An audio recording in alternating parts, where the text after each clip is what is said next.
To start, Intermedium was inspired by a short film that you did in 2019 and what your two leads brought to those characters. What was that process like, expanding the story for a full-length feature, and how did their performance influence the direction of the screenplay and their characters' journeys? I mean, we shot the short film in 2018 in like what, 2 days, Eric? Something like Mhm. that. Like two very, very full days. And I remember the end of the shoot, the Emily and Bo, who play Bridget and Kyle, were doing like the last scene of the film where they like leave and they were both, it was like this really, really tiny bedroom where like most of the film took place in. And they were doing the scene and it was just one of those things where it was like so much more like emotional and so much like deeper than like I had pictured it when I wrote it. And like I remember Eric and I were like sitting there like watching them on the monitor because we were like outside the room because the room was so small. And we were both just kind of like, oh, like these guys are bringing it. Like they fully like just like turned in this like stellar performance. And so from then on, it was sort of like they just like were those characters sort of. And like pretty soon after we wrapped, I started like working on the feature length version. We did a couple of readings in what like I want to say like August. We did one during the pandemic, obviously, because that sort of like shut everything down for a while. But it definitely helped in terms of like finding and like expanding the characters' voices.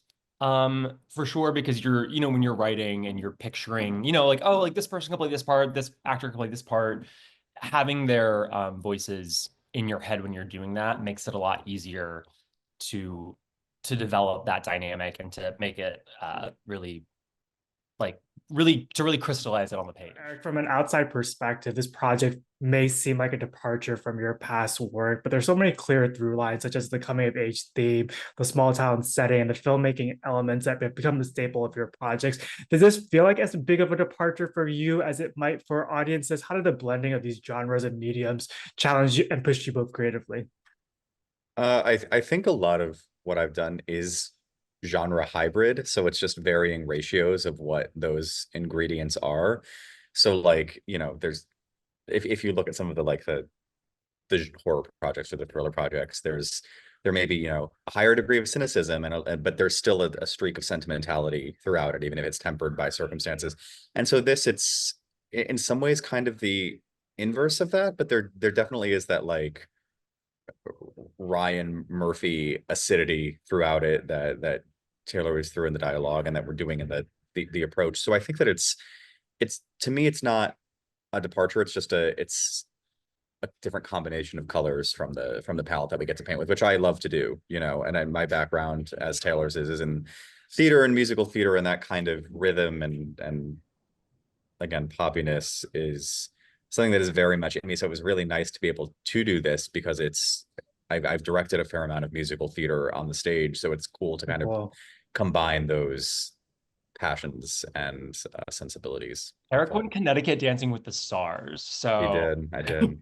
he's got some that's a fun fact. like fleet of It is. foot. It is a fun fact. Yeah, there was like a fundraiser for just people that are active in Connecticut, and I walked into my first rehearsal and I said, "We're winning," and then we did win. Yeah. And I think it helped when you were choreographing like some of the musical numbers too, because like we had a choreographer who worked on the film, another friend of Eric's, Courtney Brady, who was phenomenal. But I think, at least from someone who is not a dancer, like I'm a strong mover, like, and like from the outside and watching two people, like one person who has like this really great like sensibility of like choreography, but also really great sensibility of choreography for camera. It was really cool to Mm. watch you, Eric, like Thanks. figure out that sort of dance where it's like your partner is this other camera that's like constantly moving with you within this really confined space. That was the thing too, is camera as one of the participants in choreography. I think that's well put, Taylor. And like, so we worked with Courtney, who is a dancer with a capital D, and she had choreographed a regional Currently on theater the Funny show. Girl tour. Currently on the Funny Girl tour, had done a regional theater show with me, and so I like to work very closely with choreographers so that you don't really see what the transition point is between direction and choreography, and you have these little moments and character building things throughout. So she obviously took point on that, but we put the dances on each other for the partnering and stuff, which helped with teaching it and just knowing it and being able to direct around it too. So it was really nice. Yeah. I need to see one of these dancing videos now. And Taylor, I think what's so compelling about this screenplay is how you've taken something that's so familiar and presented it in new ways. How does your approach kind of exploring this classic love story and this golden age of theater and bringing those elements to a modern audience? And how did that kind of the supporting characters, themes, and aesthetics shape that exploration? Sure. Yeah. So when when I was, once I sort of had like an early draft of like the feature script written, you put together a pitch deck, you're trying to sell it to people who are interested in the film. And one of the things that I had in there was that it was updating vintage romance to the modern era, Mm, because vintage romance, I think, is more about like the heartbeat of it, because obviously classic movies, golden age movies like that, I mean, they're seminal in the sense that they sort of like set the tone for, they sort of define an era of the industry, right? But there were, a lot of problems and a lot of, there was a lot of representation lacking in that time and a lot of stories that weren't being told in a particularly like sensitive or thoughtful way, or even like considered, even given time on screen or anything like that.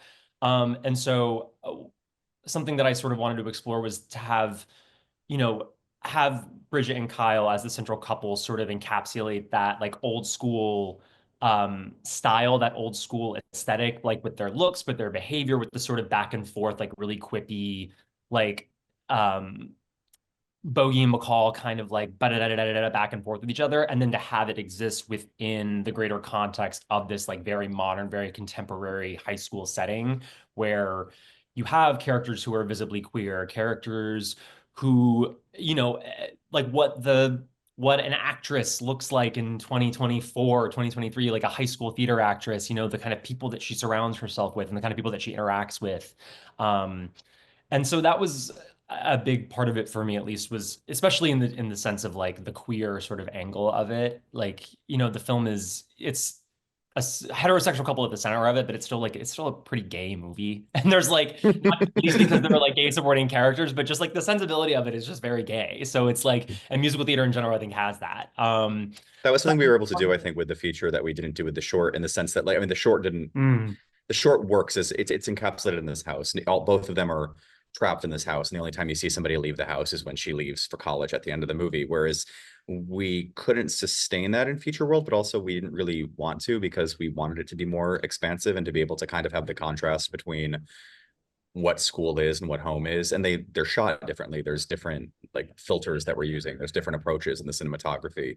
Mhm. Um, so by doing that, I think we're able to open up the world in an interesting way and add that contrast, but not in a way where it's like, some people think that Kyle, who's the central ghost character, when they first watch it, is like, oh, he died in the 50s. And it's like, no, no, he didn't. And we specifically didn't want it to be like yeah. a, what happens if James Dean's in 2024? Like, it's not a fish out of water story. It's a, what happens if you have this heartbeat in this time period Yeah, kind of like you thing, which is find why, someone else who sees you and meets you at that sort of point. Like he's sort of this like fantasy ideal for her almost, but like she can't have him obviously because he's dead. And so, but then meanwhile, she has like this sort of thing to come home to, this sort of private little like perfect thing. And then she has to go out into the real world and like all of her habits and all of her neuroses and all of her like less savory qualities, I would say, like have to, they come into conflict with these people and these other students that are like, who does this girl think she is? Yeah. And I think that contrast is where a lot of the humor comes from. And I think the humor helps sort of like buoy the film along and helps it be a little more just like engaging and a little more fun. Um, but yeah, we were also looking at, this is like a totally a brief little aside, but something with like some of the musical numbers too. We wanted to like play off of that as well in terms of like the musical numbers in the story. We wanted to go for Yeah. something that was like more golden age inspired, and our composers, Ben Chavez and Yanni Papadimos, who did the music and lyrics for all the songs, were really, really phenomenal in sort of taking our notes and like our inspirations for each of the numbers. We wanted to do like a dad number.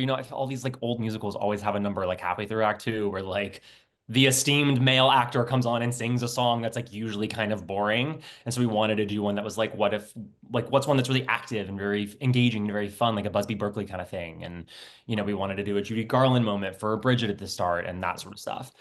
So it sort of, we took a lot of inspiration from it and from different facets of the film, the cinematography, the script, and the music. Yeah, I got a question about the humor for you a little later, but I also think Sean is also fantastic in this. I love a little jab at Yeah. Jagged Little Pill in this. Eric, so That good. was that was that was a That that was was that a was a rewrite from Eric, or I it think was that there was the I think line with you the. I think you put jagged little pill and then I was like we should say twice and then so I was I like I didn't was realize very it closed specific. one. Yeah, I was very specific. I was like jagged little pill and then after that closed I'm like do zipper twice. That closed twice. So uh But sometimes Sean loved. people Sean was a great sport about it. we've He we've was, seen that with some Broadway crowds a couple of times and I don't even know if they hear the twice because they're already laughing because yeah, yeah. they Yeah, I definitely laughed out loud listening to that line. Eric, when you're working on an independent feature, you often don't have the luxury of time or multiple takes. And one of the conversations that we've had, you mentioned discussing that you're with your ensemble, how to find those key moments where you feel strongly about something, but also allowing space for them to have that breathing room. How did you strike that balance on this project specifically, especially towards the end of the film when things get a little bit more heavier? Is there a particular moment on set that comes to mind? I think it's kind of knowing where you're going to want to spend the time. There's a fair amount of this movie, probably 25% or a third that takes place in the bedroom, right? Where it's just Kyle and Bridget talking. And we shot those scenes, I mean, in rapid succession. We had some days where it was just the two of them and we just cruised through the dialogue, but it's a matter of finding like, they came in ready to go and we cruise through the stuff that we really could just do on instincts, not in a rushing through it kind of way, but just kind of in trusting impulses and things like that, which allowed us to kind of in the latter third of the movie try to take our time and mold and things like that. But a lot of that is really just being as thoughtful to you can with the cinematography as well, because especially when you're in a room for one piece of or for an extended period of time over the course of a movie, we had to find ways to shoot it so it didn't feel redundant. So that, Yeah. big testament to the Genie team and Mike who filmed the movie, who for working with me to find ways to like, how do we make sure that this combination of lighting and camera angle is never exactly the same to keep visual interest? And sometimes that means just doing a really interesting one, or sometimes that means, okay, we're going to block on this side of the room and then we're going to repeat the blocking in a scene that harkens back to that emotionally, but do it in a different lighting setup because it's a different time of day. So there was a lot of that going on. So it's kind of setting up those dominoes and then kind of letting them fall naturally. That's such a great point. I think the way that the cinematography is shot, that bedroom feels so much larger in scale for audiences. And Taylor, going back to the humor, but I think that's really what sets this film apart because it's very self-aware. And there are moments where you're able to poke a little bit fun at the cast. How much of what we see in that final cut was scripted versus improvised? And I imagine as a writer, you have such a strong sense of who these characters are, but when you cast your actors, you want them to make them their own. How did you create that space for them to say what felt most authentic to them and the characters? Um, well, my background is in acting, so like that's sort of my like similar to Eric, like Eric is an actor's director, I would say, and I try to approach it like from being an actor's writer. I was like, okay, what's like something fun and like meaty but not overwritten that like I would want to do essentially. And with the casting, it was like, like I said before, like when you have the actors in mind, at least for like Kyle and Bridget, for example, that makes it a little easier to find those voices. But yeah, I mean, once we cast these roles, I was really like impressed and very like touched by how like thoughtful the actors were like coming into it. Like I remember sitting down with Jesse, who plays Evan, in the lobby of our hotel like the first night before he was supposed to go, like his first day of shooting was the next day, and he was like, yeah man, like I just really like I want to talk about this guy, like what kind of guy is he? And he like sat down and had all, that's my Jesse present, and he had all of these like thoughts and ideas and like backstory and like what he was doing and what he wanted. And it's like you try to have a sense of that, but it's sometimes it can feel a little nebulous, especially when it's a larger ensemble cast like this one is. Um, but yeah, there was just they definitely like elevated the material for sure. Like I remember Sadie Scott, who was Darcy, coming in, and they were just like they were doing scenes that weren't even meant to be funny. And I was like cracking the fuck up. I was like, dude, this is hilarious. And they were like, oh, really? Like, I'm just like saying it like I thought it would be. It's just like, that's how you know that you've chosen right. And that's like, also a big testament to our casting director, Nick Picaro, who found some like really, really stellar people. Yeah, I mean, everyone was just like was a pro. I mean, we have of course, Amy Hargreaves, the consummate homie over here who just like one take wonder could come in and like nail everything she was given. And she'd just be like, yeah, I thought that was it. I don't need to do another one. And we're like, yeah, you don't, Queen. Whatever you want. Like, yes, Queen, absolutely. We will move on. Absolutely. Um, so yeah, there was definitely a lot of like I sort of let them play with it and kind of do what they wanted when it came to shooting. Because also I wasn't on set for some stuff. Like I was running around doing other production related things. And so there were a lot of scenes where I was like, just kind of like, if you want to change it, if you want to say something else. And I also trust Eric a lot with that kind of stuff too. Eric's a great writer. So obviously he was good at writing in different changes and like there was definitely a fair amount of There was improv, but there was there was one moment where like it was scripted that Darcy says Macbeth on stage during a ghost light scene, and Taylor, and we're in the middle of shooting, and Taylor comes running in and goes, "Hey, Darcy she wouldn't can't say they that. can't Darcy say wouldn't say that. she can't. We can't say Macbeth in the theater." And I was like, "We already shot it. I changed it to whatever I said, Scottish play or Lady McBee or M. something." And he The was character says Lady Macbeth, and I was like, it has to be Lady M. She Lady can't. M, and I was like, I already did it. We did And I was like, exactly God that. bless. I was like, get it. Like that's how you know, like theater kids. Yeah. Exactly. It's like we can't There's do a, it. We're shooting in the theater. We can't. So yeah, there was a lot of that, but there was a lot of humor and a lot of like I would say Sadie and Jesse did a lot of like improv and a lot of like the Yeah. dynamic of like people hanging out and like living together in the hotel and all that kind of stuff. That relationship I think helps just sort of like flourishes on screen a bit more. Especially because we got to do it twice. The Yeah, we hotel did. life. Yeah, we did. We got to do it twice, didn't we? It was COVID times. We were a little herky jerky, but we got it done. Yeah, we mm, got it done. We yeah, did. It worked out. It worked out great. there's something special about this like group of collaborators that you bring out the best out of each other. And Eric, and you're also a co-editor on this project. How did wearing both of those hats influence your own creative process? How did you find editing while directing help shape the story in new ways, or do you approach them separately? I think they're intertwined. I think it's very helpful. I think we shoot for the edit in the sense that like we're not gonna overshoot. Like definitely going for another take if somebody feels like they need one, whether that's me or an actor. But I think it's like it goes back to the way we're when I was talking about how we're filming a room. It's like, okay, I know a oneer is going to work here because I know how this other scene is going to be cut, which means we don't need to get stuff that we don't need, and we can focus on making this shot as good as it can be and as precise as it can be, and give it kind of some breathing room. Um, but I also, for a movie like this too, we, I mean, the original cut was like it was longer. I mean, it was a fair amount We got longer. like Yeah, nine we cut like 9 minutes out from of the it, original cut like because it's full scenes. there's so much dialogue, and you just have to a lot of that more so with this genre than others is like what's going to cut, what's the funniest version of this, or even if it is super funny, what's going to function within this too. So it's kind of I think you have to be thinking a little bit from an editing standpoint there about how many options you're going to need, just so that when when the time comes, you can structure it the way that it needs to be structured. So Yeah, we found a for lot of me, it's jokes pretty in the edit. linked. Like there was one scene that we like Hmm. cut out like the full like middle like it was like chunks Yeah. everywhere and like I was sitting there watching. I went out to Connecticut to Eric's place and he and Carson and I like or I sat while he and Carson like did all of the and I would be sitting there and watching these and I was like, this doesn't need to be here. I was like, who the fuck wrote this? What is this here for? And Eric was like, that was you. You wrote that. Like, we shot it. I was like, damn it. Why does that need to be there? But yeah, we ended up cutting like multiple scenes. We're just like cut because he's like, you don't need to. But in the moment, obviously, you don't realize it until you like see it.